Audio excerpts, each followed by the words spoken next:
Do you know there is gold in your mobile? What are you doing, Bob? It seems he is searching for gold in his mobile phone. Let's continue with our topic. Gold can be extracted from CPUs, gold-plated objects, and even clothing irons. However, the extraction process of gold is rather rigorous and dangerous for health. And each cell phone contains an average of 0.034 grams of gold only.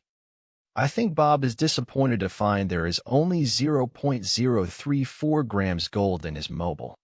Don't worry, Bob. I have an idea. If you have 1,000 mobile phones, you can extract 34 grams of gold. Bob doesn't like this idea. Anyway, let's know why there is gold used in electronics. For many years, gold has been crucial to the electronics industry. Unlike other highly conductive metals like copper and silver, it does not corrode or tarnish.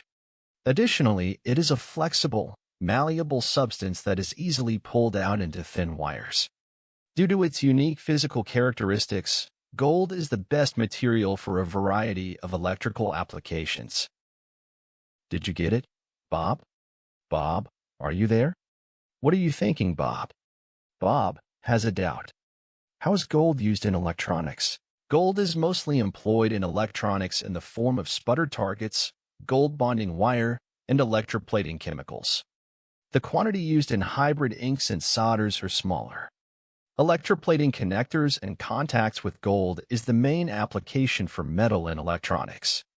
Within semiconductor packages, gold bonding wires are the next step because gold provides high electrical conductivity and corrosion resistance required for excellent performance.